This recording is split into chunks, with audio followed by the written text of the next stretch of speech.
नमस्कार, अभिवादन। Remedial class में सेकेंडरी फिजिक्स चैप्टर 11 प्रतिवर्ती धारा में आज दूसरी क्लास में आप सभी का स्वागत। आज मैं एलसीआर परिपथ, अनुनादी परिपथ, रेजोनेंस, इन सब पर चर्चा करूंगा। पहले जब मैंने पहली क्लास में 3 प्रकार के एलिमेंट पर चर्चा की थी, आर कि किसी परिपथ में केवल प्रतिरोध है, तो मैंने बताया था कि ऐसे परिपथ जिसमें केवल प्रतिरोध हो उसमें V और I के बीच कलांतर 0 होता है, यानी विभवांतर और धारा समान कला में होते हैं, जहां दोनों साथ साथ हम साथ साथ हैं। L वाले परिपथ में वोल्टेज धारा से 90 डिग्री आगे होती है, वोल्टेज धारा से 90 डिग्री अग्रगामी होती है, और C वाले परिपथ में वोल्टेज धारा से 90 डिग्री पीछे होगी या करंट ऊपर होएगा, 90 डिग्री आगे जाएगा। यही तो बात क्लियर थी। L के कारण लगे अवरोध को, कुंडली के कारण प्रत्यवर्ती धारा के मार्ग में लगे अवरोध को प्रेरण प्रतिघात कहा गया था XL, और उस XL का मान था ओमेगा L। याद है? संधारित्र के कारण प्रत्यवर्ती धारा के मार्ग में लगे अवरोध को कहा गया था धारित्रीय प्रतिघात, उसे XC से व्यक्त किया था और XC का मान था 1/ओमेगा C। क्लियर? चलो, आज मैं LCR परिपथ की बात करूंगा। जो अभी बताया उसको मैं दोबारा आपको समझाना चाहूँगा एक इक्वेशन के माध्यम से। अगर किसी प्रत्यवर्ती परिपथ में बहने वाली धारा है I और I बराबर I0 साइन ओमेगा t है, तो प्रतिरोध के सिरों पर विभवांतर होगा VR बराबर V0 साइन ओमेगा t। इन दोनों के आगे देखो कुछ नहीं लिखा, ओमेगा t से आगे ओमेगा t, जो कला है वो ओमेगा t है, बराबर है दोनों की। विभवांतर L के सिरों के बीच अगर L उसी सर्किट में L जुड़ा है तो विभवांतर 90 डिग्री अग्रगामी होगा और धारा 90 डिग्री विभवांतर 90 डिग्री पश्चिमगामी होगा। संधारित्र वाले क्वेश्चन में ये केवल L की बात है, केवल R वाले की बात है, ये इनके साथ L परिपथ की बात है और ये केवल C परिपथ की चर्चा है। चलिए आज चर्चा को आरंभ करता हूँ। जो तो लास्ट सेशन का थोड़ा सा रिपीट मैंने किया।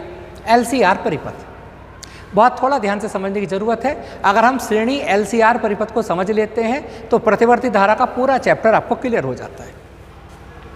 आप इसमें देखिए, एक ये प्रतिवर्ती स्रोत है। इस प्रतिवर्ती स्रोत के श्रेणी क्रम में एक कुंडली जुड़ी है जिसका प्रेरकत्व L है, एक संधारित्र जुड़ा है जिसकी धारिता C है, और एक चालक तार जुड़ा है जिसका प्रतिरोध R है। मान लिया इस स्रोत के कारण I धारा बहती है, और जब स्रोत के कारण I धारा बहेगी तो उस धारा के मार्ग में ये सभी मिलकर अवरोध लगाएंगे। इन सबके द्वारा मिलकर जो अवरोध लगेगा उसे मैं प्रतिबाधा कहूँगा Z, और Z का मान होता है V/I। मान लीजिए L के सिरों पर विभवांतर VL है, C के सिरों पर विभवांतर VC है, R के सिरों पर विभवांतर VR है। R को तो R के प्रतिरोध को तो R ही कहेंगे। संधारित्र द्वारा लगे अवरोध को धारित्रीय प्रतिघात XC कहते हैं, कुंडली द्वारा लगे अवरोध को XL कहते हैं। और ये भी बात क्लियर है, VR का मान IR के बराबर होगा, VL का मान IXL के बराबर होगा, और VC का मान IXC के बराबर होगा। चलिए एक ग्राफ बनाकर इसे हम दिखाने का प्रयास करते हैं। ये देखिए, जो दिशा धारा की है, ये दिशा धारा की है, इसी दिशा में VR होगा, क्योंकि R वाले परिपथ में विभवांतर और धारा सेम फेज में होते हैं, समान कला में होते हैं। L वाला 90 डिग्री अग्रगामी और VC 90 डिग्री पश्चिमगामी। यानी अब ये इस बिंदु पर 3 पहलवान लड़ रहे हैं। इधर को VR है, इधर को VL है, और मान लिया नीचे को VC है। क्लियर? अब आप बताइए क्या करूं? इनका परिणामी कैसे ज्ञात करेंगे? भाई वर्ल्ड कप T20 चल रहा है, पहले टीम आपस में खेलती हैं, जो जीत जाता है वो दूसरी टीम से खेलती है, सेमीफाइनल होकर फाइनल होकर, ये तो होगा ना। तो पहले VL और VC की फाइट करा देते हैं। जब VL और VC की फाइट कैसे कराएं? VL ऊपर को है, VC नीचे को है, वो पॉजिटिव डायरेक्शन में है, वो निगेटिव डायरेक्शन में है, तो इन दोनों का परिणामी कैसे निकलेगा? इन दोनों का परिणामी ज्ञात होगा, ये घटेंगे एक दूसरे से। अगर 2 वेक्टर क्वांटिटी एक दूसरे की विपरीत दिशा में हो तो उनका जो परिणामी होगा वो इन दोनों के अंतर के बराबर होगा। अब ये तो पता नहीं कि VL बड़ा है या VC बड़ा है। अगर VL बड़ा है तो VL में से VC घटाएंगे और VC बड़ा है तो VC में से VL घटाएंगे। यहाँ ये निशान लगा देते हैं सब्ट्रैक्शन का। इसका सीधा सा अर्थ होता है जो बड़ा है भाई उसे उसमें बड़े में छोटा घटा लो। VL बड़ा है तो VL इधर लिख लो, VC बड़ा है तो VC इधर लिख लो।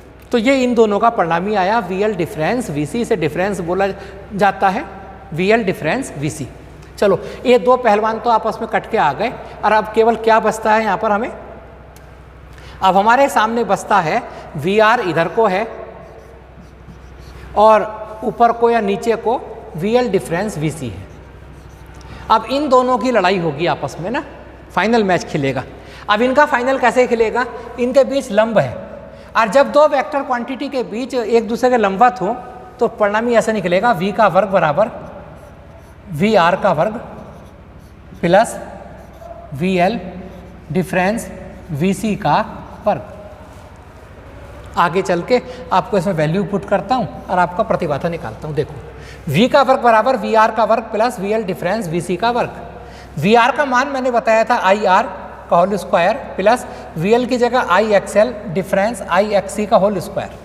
दोनों में I कॉमन आया, I का स्क्वायर बाहर आ जाएगा। अब इन दोनों में I स्क्वायर कॉमन आया, I स्क्वायर को V स्क्वायर के नीचे ले जाता हूँ, दोनों तरफ का वर्गमूल ले लिया, Z बराबर आया।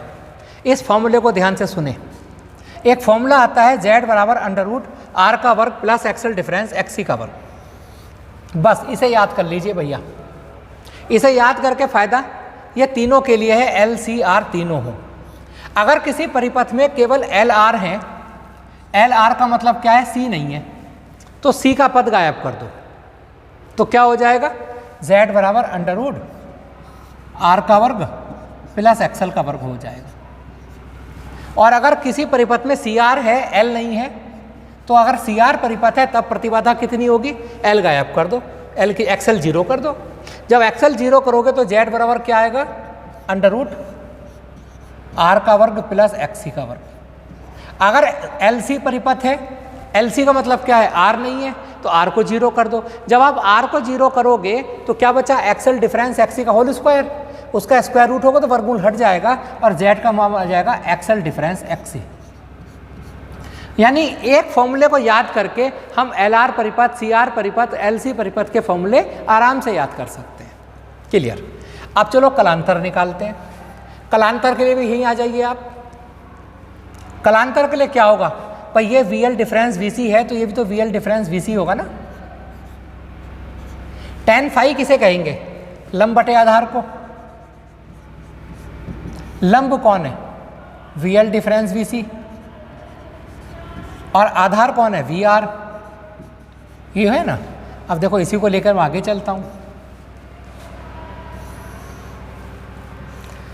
VL डिफरेंस VC बटे VR, VL की value IXL difference IXC upon IR, I common लेकर कट जाएगा और tan फाई बराबर XL difference XC upon R। इस फॉर्मूले को भी आप ऐसे कर सकते हैं।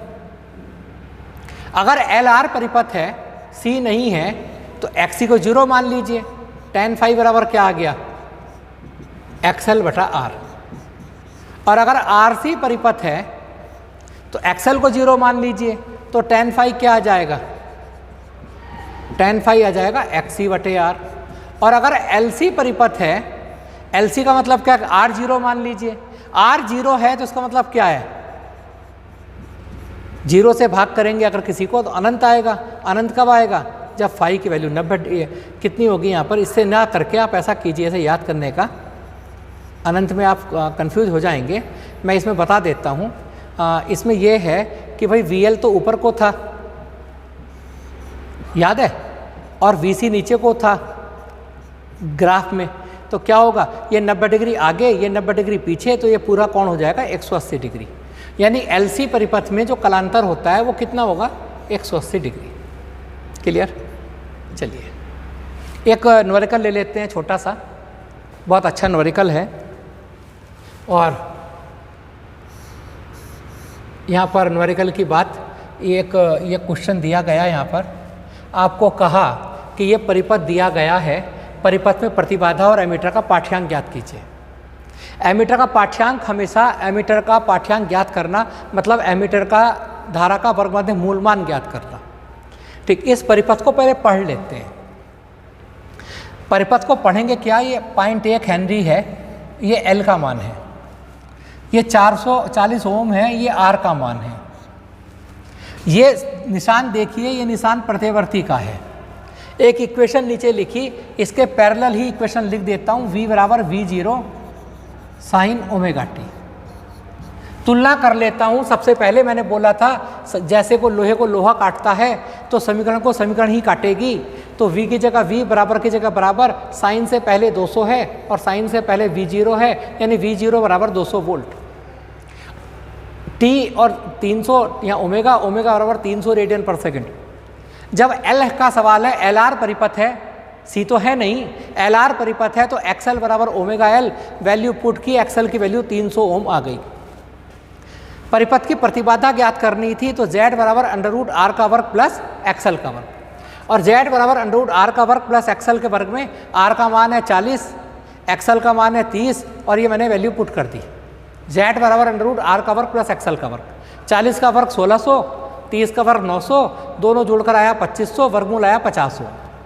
फिर Z निकाल के I0 निकाल सकता हूँ। Z बराबर V0 बटे I0, I0 बराबर V0 बटे Z, V0 की वैल्यू 200 है, ये रही, Z की 50, 4 एम्पियर। पर उसने एमीटर का पाठ पूछा था, ये धारा का शिखर मान है, और मैंने क्या कहा था, जब किसी परिपथ में धारा बहती है तो वो धारा का वर्गमध्य मूल मान। एमीटर पढ़ता है वर्गमध्य मूल मान, एमीटर का पाठ्यांक वर्गमध्य मूल मान। IRMS बराबर I0 बटे अंडर रूट 2, I0 की वैल्यू 4 लगाई, 4 बटे अंडर रूट 2 एम्पियर, आंसर आ गया। एक और क्वेश्चन देखिए आप, एक क्वेश्चन और देखिए। इस क्वेश्चन की बात अगर मैं करूंगा यहाँ पर, तो बड़ा, मैंने बोला था कि चित्र को पढ़ना आपको आना चाहिए। यह चित्र दिया, परिपथ की प्रतिबाधा क्या होगी अगर हम दृष्टि स्रोत का प्रयोग करेंगे, और अगर हम प्रतिवर्ती स्रोत का प्रयोग करें जिसकी आवृत्ति 10/π किलो हर्ट्ज है, तब क्या होगी। क्लियर। पहले चलो दृष्टि स्रोत की बात करते हैं, सवाल को पढ़ते हैं। दृष्टि स्रोत का मतलब है आवृत्ति 0। ये 20 ओम आर का मान है, ये 2 माइक्रोफैरड ये सी का मान है, 2 गुणा 10⁻⁻6 फैरड। क्लियर। आप देखो आरसी परिपथ है, कौन सा, आरसी। पहले मैं डिस्ट की बात करता हूँ। सी के लिए एक्सी का यूज करूँगा, एक्सी बराबर होगा 1/ω/c, ओमेगा की जगह 2πNc। आवृत्ति 0 है तो क्या हुआ, 0 अनंत। जब इसी का प्रतिरोध अनंत है, डिस्ट के लिए प्रतिबाधा का सूत्र क्या था, याद है।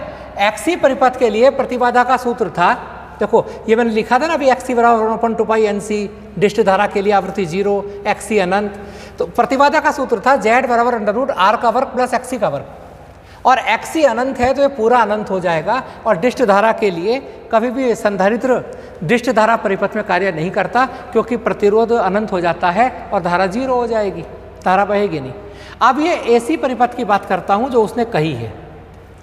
C की वैल्यू 2 माइक्रोफैरड, R की वैल्यू 20 ओम, N की वैल्यू 10/π किलो हर्ट्ज थी, किलो को 10⁻³ से गुणा किया, 10⁻⁴/π हर्ट्ज। XC की वैल्यू 1/2πNc, वैल्यू पुट की, XC की वैल्यू कैलकुलेट कर लिया। XC से मैंने क्या किया, Z कैलकुलेट किया, Z बराबर अंडर रूट R का वर्ग प्लस XC का वर्ग, मान लगाया, हल कर लिया, डेट्स ऑल। तो इस प्रकार ये छोटे छोटे क्वेश्चन यहाँ पर आते रहते हैं। एक LCR परिपथ के ऊपर मैंने न्यूमेरिकल लिया है। परिपथ के लिए प्रतिबाधा, धारा, वोल्टेज के बीच कलांतर, प्रत्येक अवयव के सिरों के बीच विभवांतर ज्ञात कीजिए। यानी धारा ज्ञात करनी है और प्रत्येक पर विभवांतर ज्ञात करना है। प्रत्येक पर मतलब इन सब पर। देखो ये 10 हेनरी है, ये 10 हेनरी का मतलब क्या है, 10 हेनरी का मतलब है L बराबर 10 हेनरी। 500 ओम, R बराबर 500 ओम, C बराबर 20 माइक्रोफैरड, यानी 20 गुणा 10⁻⁻6 फैरड। परिपथ में सवाल AC का है, एक इक्वेशन दे रखी है, तुलना कर लो, V बराबर V0 साइन ओमेगा टी। इससे क्या क्लियर है, V0 की वैल्यू 200 आ गई, ओमेगा की वैल्यू 100 आ गई। क्लियर। ये देखो ये तुलना मैंने कर दी। एक्सेल निकाल दिया ना, L दे रखा तो एक्सेल कैलकुलेट करूंगा, एक्सेल बराबर ओमेगा L, ओमेगा की वैल्यू 100, L की वैल्यू 10, 1000 ओम। तो आपको क्लियर हो गया होगा। यानी जिस क्वेश्चन में L दे रखा है वहाँ एक्सेल कैलकुलेट कर लीजिए, और C दे रखा है तो XC कैलकुलेट कर लीजिए, XC बराबर 1/ω/c, ओमेगा की वैल्यू 100 दे रखी थी, सी की वैल्यू लगाई, ये आया XC। अब परिपथ में तीनों एलिमेंट्स हैं R, L, C, तो Z बराबर अंडर रूट R का वर्ग प्लस एक्सल डिफरेंस XC का होल स्क्वायर। वैल्यू पुट करके आराम से Z कैलकुलेट हो गया। क्लियर? अब Z से क्या कैलकुलेट करेंगे, क्योंकि मुझे विभवांतर कैलकुलेट करना है, तो बिना धारा के तो मैं ज्ञात नहीं कर सकता। अब देखो, आप कलांतर पूछेगा तो tan phi बराबर एक्सल डिफरेंस XC बटे R, यानी एक बहुत लंबा क्वेश्चन पर फिर भी बहुत सिंपल है। Z बराबर V0 बटे I0, I0 बराबर V0 बटे Z, और मैंने I0 कैलकुलेट कर लिया। पर I0 किसी काम का नहीं होता। जब हमें विभवांतर निकालना है तो हमें इसकी धारा की वर्गमध्य मूल मान निकालना पड़ेगा। परिपथ में धारा का वर्गमध्य मूल मान से ही एमीटर वगैरह नापते हैं। I0 बराबर अंडर रूट 2 IRMS, I0 की वैल्यू पुट करता हूँ, IRMS की वैल्यू आ गई। अब क्या करूँगा, तीनों के सिरों पर विभवांतर ज्ञात करना था, तो तीनों के सिरों पर विभवांतर मैं ज्ञात कर लूँगा। VR बराबर IR, VL बराबर IXL और VC बराबर IXC, इनकी वैल्यूज पुट कर देंगे, आपका आंसर आ जाएगा। अब है LCR परिपथ में अनुनादी परिपथ, जो मैंने शुरू में बताया था। आज मेरे दो टॉपिक हैं, एक LCR परिपथ, एक अनुनाद। अनुनाद किसे कहते हैं? अनुनाद का मतलब जानते हैं? अनुनाद का मतलब मैं बताऊं आपको, उससे पहले मैं आपको एक बात पूछना चाहता हूं। कभी कभी ऐसा हुआ है कि आप जो गाना गाना चाहते थे इस समय, किसी भी पल, वो सामने वाला गा दे। कोई ऐसी बात है जो आप कहना चाहते थे और आपने कहा यार ये बात मैं कहने ही वाला था, तूने कह दी। ऐसा क्यों होता है? ऐसा इस वजह से होता है, ब्रह्मांड में विभिन्न आवृत्तियां मौजूद होती हैं। जहां हम हैं, जैसे हमारे कर्म होंगे, मैं विज्ञान से उसे जोड़ता हूं भाग्य को, जैसे हमारे कर्म होंगे, जैसे हमारी सोच होगी, जो चीज़ विचारधारा होगी, उसी टाइप की फ्रीक्वेंसी हमारे आसपास रहती है। हमने गाना सोचा तो उस गाने की फ्रीक्वेंसी आसपास थी। हमारे अंदर भी अगर वो हमने गाना कभी नहीं सुना तो वो फ्रीक्वेंसी हमारे अंदर भी नहीं होगी। उन दोनों फ्रीक्वेंसी का मिलान हो जाता है, जिसका पहले मिलान हो गया वो पहले गाना गा देता है। इसी प्रकार LCR परिपथ में अनुनाद की स्थिति बनती है। कब बनती है? जब हम LCR परिपथ के सिरों के बीच प्रतिवर्ती विभवांतर लगाते हैं, LCR के सिरों के बीच, तो L के कारण तो प्रेरण प्रतिघात होगा, C के कारण उदाहृतीय प्रतिघात होगा। L के कारण विभवांतर धारा से 90 डिग्री अग्रगामी होगा, यानी L के कारण, अगर तीनों का मिक्स का क्रम है तो L के कारण विभवांतर आगे करने की चेष्टा करेगा और C के कारण धारा आगे आने की चेष्टा करेगी। एक ऐसी स्थिति आती है कि जब प्रेरण प्रतिघात और धारिता प्रतिघात दोनों एक दूसरे के बराबर होते हैं। एक ऐसी स्थिति आती है कि जब विभवांतर और धारा के बीच जो कलांतर है वो एक दूसरे को नलीफाई कर लेते हैं। जैसे प्रेरण प्रतिघात कितना, XL बराबर ओमेगा L, ओमेगा की वैल्यू 2 पाई FL, मैंने F मान लिया फ्रीक्वेंसी को। XC बराबर 1/ωc, यानी 1/2 पाई FC, और एक पोजीशन ऐसी आएगी कि जब ये दोनों मान एक दूसरे के बराबर होंगे। आवृत्ति का मान बदलेंगे तो देखो, जब आवृत्ति का मान बदलेंगे हम तो F का मान बढ़ाएंगे तो XL बढ़ेगा, F का मान बढ़ाएंगे तो XC का मान घटेगा। यानी F का मान घटाएंगे या बढ़ाएंगे तो एक बढ़ना है और एक घटना है, ये तय है। और ये दोनों घटते बढ़ते एक स्थिति ऐसी आ जाती है कि परिपथ में जितना प्रेरण प्रतिघात होता है उतना ही धारितीय प्रतिघात होता है, और इस स्थिति में वोल्टेज और धारा के बीच का जो कलांतर है वो 0 हो जाता है। इस स्थिति को हम अनुनाद की स्थिति कहते हैं। XL बराबर XC। अब देखो, मैंने लिखा ना, श्रेणी अनुनादी परिपथ में प्रेरण प्रतिघात और धारितीय प्रतिघात एक दूसरे के बराबर होते हैं। इस स्थिति में प्रतिबाधा न्यूनतम होती है। क्यों न्यूनतम होगी भाई? देखो, प्रतिबाधा का फॉर्मूला क्या था? प्रतिबाधा का फॉर्मूला था Z बराबर अंडर रूट R का वर्ग प्लस XL डिफरेंस XC का होल स्क्वायर। Z का न्यूनतम मान कब होगा? जब ही होगा जब ये मान 0 हो। तो Z का न्यूनतम मान R के बराबर यहाँ होता है। इस अनुनाद की स्थिति में प्रतिबाधा न्यूनतम होती है, और प्रतिबाधा न्यूनतम होगी तो धारा अधिकतम होगी। धारा क्या होगी? अधिकतम। तो ये बहुत पूछा जाता है कि श्रेणी अनुनादी परिपथ में प्रतिबाधा न्यूनतम और धारा अधिकतम, और कितनी? XL बराबर XC, XL का मान ओमेगा L, XC का मान 1/ωc, ओमेगा की ओमेगा से गुणा किया, ओमेगा स्क्वायर बराबर 1/LC, ओमेगा बराबर 1/√LC, ओमेगा की जगह 2 पाई F, और ये अनुनादी आवृत्ति का सूत्र आ गया, F बराबर 1/2 पाई 1/√LC। ठीक। और अनुनाद की स्थिति में जो क्या हुआ? अनुनाद की स्थिति में जो प्रतिबाधा है वो अनुनाद की स्थिति में प्रतिबाधा न्यूनतम होती है, Z बराबर R के बराबर होती है। और अनुनाद की स्थिति में जो धारा है वो अधिकतम होती है, I बराबर V बटे Z। चूंकि Z का मान R के बराबर है तो I बराबर V बटे R आया। ठीक, अब श्रेणी अनुनादी परिपथ की विशेषताएं की मैं बात करता हूँ। श्रेणी अनुनादी परिपथ में VL और VC यानी L के सिरों पर विभवांतर और C के सिरों पर विभवांतर के मान आरोपित विभवांतर से अधिक होते हैं, अर्थात आरोपित विभवांतर से अधिक विभवांतर हमेशा प्राप्त होता है। स्पष्ट है यह परिपथ वोल्टेज का प्रवर्धन करता है, बहुत इंपॉर्टेंट है। श्रेणी LCR परिपथ हमेशा वोल्टेज को प्रवर्धित करता है, वोल्टेज को बढ़ा देता है, और इस कारण इस परिपथ को श्रेणी अनुनादी परिपथ को वोल्टेज अनुनादी परिपथ भी कहा जाता है। ठीक, अब आप इसको देखिएगा, ये ग्राफ बहुत काम के ग्राफ हैं, कंपटीशन में बहुत ज़्यादा आ जाते हैं। ये इधर को आवृत्ति है, ऊपर को प्रतिबाधा है ना। अनुनाद की जो स्थिति होती है उस पर प्रतिबाधा न्यूनतम होती है, ये स्थिति बनती है न्यूनतम, और फिर उसके बाद ज़्यादा। जैसे जैसे आवृत्ति को चेंज करेंगे तो प्रतिबाधा चेंज होती है, और धारा का ग्राफ उल्टा है, क्योंकि अनुनाद की स्थिति में धारा अधिकतम होती है, ये अधिकतम धारा है, और इसका मान V बटे R के बराबर मैंने बताया था। देखिएगा होगा क्या, ये अनुनाद की स्थिति है F0 पर, ये दोनों अनुनाद की स्थितियां हैं, और अनुनाद की स्थिति पर क्या होता है, शक्ति व्यय भी अधिकतम होता है। अनुनाद की स्थिति ये है, अनुनाद की स्थिति पर धारा अधिकतम होती है, और जहाँ धारा अधिकतम होगी वहाँ शक्ति व्यय भी अधिकतम होगा, जरूर होगा। अब क्या होगा यहाँ पर, इस बात को थोड़ा ध्यान से सुनिएगा, कंपटीशन के हिसाब से बहुत अच्छी चीज़ है। अनुनाद की स्थिति पर धारा अधिकतम होती है, ठीक, धारा क्या होती है, अधिकतम। इस अनुनाद की स्थिति से कम आवृत्ति पर और ज़्यादा आवृत्ति पर दो ऐसी फ्रीक्वेंसी हम ले सकते हैं जहाँ पर शक्ति अनुनाद की स्थिति की शक्ति की आधी है। अगर यहाँ पर व्यय शक्ति P है और इन दोनों बिंदुओं पर अगर व्यय शक्ति P बटे 2 है, तो इन शक्तियों के बीच का जो ये बैंड है ना, इसे हम बैंड कहते हैं, और इनके बीच की दूरी को कहते हैं बैंड चौड़ाई। मैंने लिखा भी है, LCR परिपथ में अनुनाद की स्थिति में F1 व F2 दो आवृत्तियां ऐसी होती हैं जिनके बीच मध्य शक्ति क्षय का मान कुल शक्ति क्षय के मान का आधा होता है। यानी इनके बीच जो शक्ति व्यय होगी वो कुल शक्ति व्यय का क्या होगी, आधी होगी, और इन दोनों आवृत्तियों के अंतर को बैंड चौड़ाई कहते हैं। एक विशेषता गुणांक, LCR परिपथ में जो विशेषता गुणांक होता है, ये LCR परिपथ में प्रतिरोध का मान बदलने पर अनुनाद का ग्राफ जो होता है इस प्रकार बदलता है।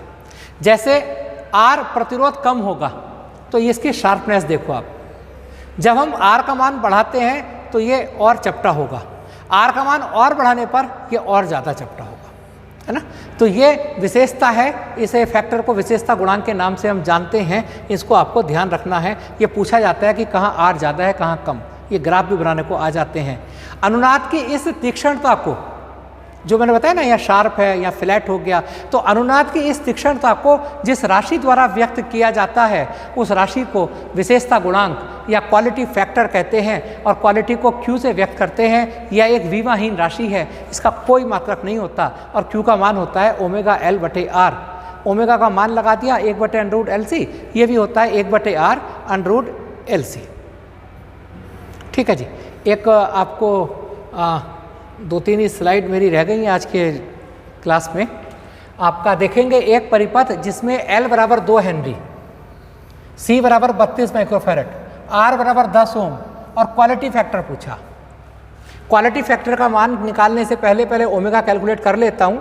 ओमेगा बराबर होता है 1 बटे अंडर LC, ओमेगा स्क्वायर बराबर 1 बटे LC से ओमेगा कैलकुलेट किया और क्वालिटी फैक्टर वाले फॉर्मूले में मान लगा दिया। इसका कोई मात्रक नहीं होता, यह क्वेश्चन बहुत ज़्यादा पुटअप हो जाता है।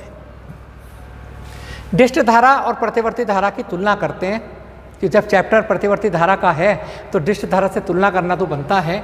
देखो जी, डिस्ट धारा को एक जगह से दूसरी जगह तक भेजा नहीं जा सकता आसानी से। अगर आपने बैटरी लगा ली घेर में, आपका घर थोड़ा दूरी पर है, तो घेर से घर तक जाते जाते तार गर्म हो जाएंगे, एनर्जी लॉस हो जाएगी, आप पंखा ज़्यादा देर नहीं चला पाएंगे। जबकि ट्रांसफार्मर के माध्यम से प्रतिवर्ती धारा को कम एनर्जी लॉस पर, कम पावर लॉस पर एक स्थान से दूसरे स्थान पर आसानी से आप भेज सकते हैं। प्रतिवर्ती धारा को कंट्रोल करने के लिए अभी मैं नेक्स्ट सेशन में लूँगा चौक कुंडली, तो प्रतिवर्ती धारा को चौक कुंडली के द्वारा कम ऊर्जा हानि के द्वारा कंट्रोल कर सकते हैं, धारा की प्रबलता को घटा सकते हैं। प्रतिवर्ती धारा वाले उपकरण, जितने भी उपकरण हैं एसी वाले उपकरण, वो दिष्ट धारा वाले उपकरण की तुलना में अधिक मजबूत होते हैं, सुविधाजनक होते हैं। देखो जी, प्रतिवर्ती धारा को जब हमें आवश्यकता होती है तब हम उसे दिष्ट धारा में कन्वर्ट कर सकते हैं, पर एक बात है, प्रतिवर्ती धारा दिष्ट धारा की तुलना में अधिक खतरनाक होती है। वो क्यों खतरनाक होती है? वो इस वजह से खतरनाक होती है, मान लीजिए आपको 220 वोल्ट की डीसी प्राप्त हुई कहीं से, तो यही 220 वोल्ट तो उसका वर्गमध्य मूल मान है और यही 220 वोल्ट उसका शिखर मान है, यही VRMS है और यही शिखर मान है। परंतु अगर प्रतिवर्ती धारा की बात मैं करूंगा और आपके घर में 220 वोल्ट की प्रतिवर्ती धारा आ रही है, तो वो धारा का वर्गमध्य मूल मान है। ठीक, शिखर मान कितना होता है? शिखर मान वर्गमध्य मूल मान का √2 गुना होता है, यानी कितना होगा? 220 √2, यानी कहने का मतलब है इसे हल करोगे तो 311 वोल्ट, यानी आपके घर में कहने को 220 वोल्ट आ रही है, परंतु वो 220 वोल्ट नहीं है। वो 220 वोल्ट के साथ साथ जब अगर समय के ग्राफ खींचोगे आप, तो वो क्या करेगी? 311 वोल्ट तक जाएगी और फिर 0 होगी, फिर -311 तक जाएगी, फिर 0 होगी, फिर 311 तक जाएगी। यानी अगर विभवांतर मापोगे तो विभवांतर कितना आया? 311 और -311, 622 वोल्ट का।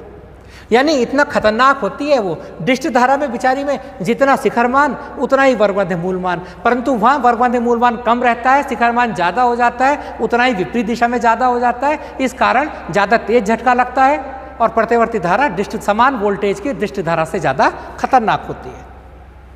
विद्युत अपघटन, इलेक्ट्रोप्लेटिंग, विद्युत चुंबक आदि बनाने के लिए डिष्ट धारा का ही उपयोग किया जाता है, प्रतिवर्ती धारा का नहीं। हमने चुंबक बनाया, पता चला एक चक्कर में चुंबकित कर दिया, अगले चक्कर में विचुंबकित कर दिया, फिर चुंबकित कर दिया, वही बात हो गई। मैंने आपको 500 रुपये दिए, फिर लिए, फिर दे दिए, फिर लीजिए, फिर दीजिए, कुछ होने का ही नहीं। तो प्रतिवर्ती धारा में ये सब नहीं हो सकता है। प्रतिवर्ती धारा चालक तार में, देखो जी, प्रतिवर्ती धारा की एक ड्रॉबैक है, ये एक तार लिया मोटा, उसमें मैंने प्रतिवर्ती धारा प्रवाहित की, तो वो प्रतिवर्ती धारा केवल सतह पर बहेगी, केवल सतह पर, भीतर नहीं। तो इस वजह से आपने देखा होगा जो घर पर बिजली के तार की फिटिंग हो रही ना, उसमें बारीक बारीक कई तार होते हैं एक तार के अंदर। क्यों? क्योंकि प्रतिवर्ती धारा तो सतह पर बहती है, तार के इसमें बहूंगा तो सतह पर बहेगी, बीच का मटेरियल तो बेकार चला गया। तो ये भी इसकी एक क्वालिटी है, जबकि डिष्ट धारा में ऐसा नहीं होता। डिष्ट धारा सतह पर भी बहती है और डिष्ट धारा साथ ही साथ क्या होता है, डिष्ट धारा उसके साथ साथ भीतर भी बहती है। किस आवृत्ति की प्रतिवर्ती धारा के लिए 1 माइक्रोफैरड, 1 माइक्रोफैरड का मतलब है C = 1 माइक्रोफैरड, C = 10⁻⁻⁶ फैरड। धारितीय प्रतिघात 1 हेनरी वाली कुंडली के प्रेरण प्रतिघात के बराबर होगा। धारितीय प्रतिघात और प्रेरण प्रतिघात बराबर है, L 1 हेनरी। अनुनादी आवृत्ति पर ऐसा होता है, आपको पता है। और अनुनादी आवृत्ति का फॉर्मूला होता है F = 1/2 पाई 1/√LC, और मैंने वैल्यू पुट की, आंसर मेरा आ जाएगा। ठीक है जी। तो आगे मैं चलूँगा इसमें। प्रतिवर्ती धारा परिपथ में शक्ति व्यय है, अगली क्लास में मैं शक्ति व्यय चौक कुंडली की बात करूंगा। आज मैं बता देता हूँ एडवांस में, LR परिपथ में या किसी भी परिपथ में प्रतिवर्ती धारा में शक्ति व्यय का फॉर्मूला होता है P = VRMS IRMS cos φ। ठीक, वर्ग वोल्टेज का वर्गमध्य मूल मान, धारा का वर्गमध्य मूल मान और फाई, इन दोनों के बीच कालांतर। अगर परिपथ में केवल प्रतिरोध है, ओमीय प्रतिरोध है, केवल ना L है ना C है, तो ओमीय प्रतिरोध वाले किस्से में फाई की जगह क्या लगाते हैं? जब परिपथ में केवल शुद्ध प्रतिरोध है, जब शुद्ध प्रतिरोध होता है तो फाई की वैल्यू 0 होती है और cos 0 का वैल्यू 1 होती है, और P = VRMS IRMS या P = I²R का हम यूज करते हैं। अगर प्रतिवर्ती परिपथ में केवल L है या केवल C है, केवल बोल रहा हूँ, अगर केवल L है तब भी कालांतर 90 डिग्री होता है और केवल C है तब भी कालांतर 0 होता है, तो फाई 0 होगा और फाई 90 होगा और पाई 0 हो जाएगा। यानी अगर कोई परिपथ ऐसा है जिस परिपथ में केवल प्रेरकत्व लगा है या केवल संधायित्र लगा है, तो परिपथ में धारा तो बहती है किंतु उसकी औसत शक्ति शून्य रहती है। ऐसी धारा को वाटहीन धारा कहते हैं। एक सर्कस की बात याद आई, जब वो एक बचपन में सर्कस आप भी देखते, हमने भी खूब देखा, तो उस सर्कस में जोकर जब होता था, वो जोकर दूसरे के मारता था ना, तो वो एक डंडी मारता था पास वाले के बहुत तेज करके। अब वो डंडी क्या है, तख्ता सा मारता था, बीच में चीरा रहता था, तो आवाज़ तो करता था बहुत ज़ोर, चोट लगती नहीं थी। तो यानी वो कैसा चपत था, आपने किसी का चपत तो बहुत जोर दिया पर चोट नहीं लगी, तो आप क्या कहेंगे, चोटहीन चपत। ये है वाटहीन धारा। यानी अगर किसी परिपथ में, अगर किसी प्रत्यवर्ती परिपथ है और अगर किसी प्रत्यवर्ती परिपथ में एक कुंडली जुड़ी है केवल, या किसी प्रत्यवर्ती परिपथ में केवल संधायित्र जुड़ा है, केवल संधायित्र, ये तो इन दोनों केस में कलांतर 90 डिग्री होता है, और जब कलांतर 90 डिग्री होता है तो शक्ति व्यय 0 होता है, और जब शक्ति व्यय 0 होगा तो ऐसे परिपथ को वाटहीन परिपथ कहते हैं। ये दोनों वाटहीन परिपथ हैं, ठीक है। और ये आपको अगले सेशन में मैं चौक कुंडली ट्रांसफर की बात करूंगा। तब तक के लिए नमस्कार।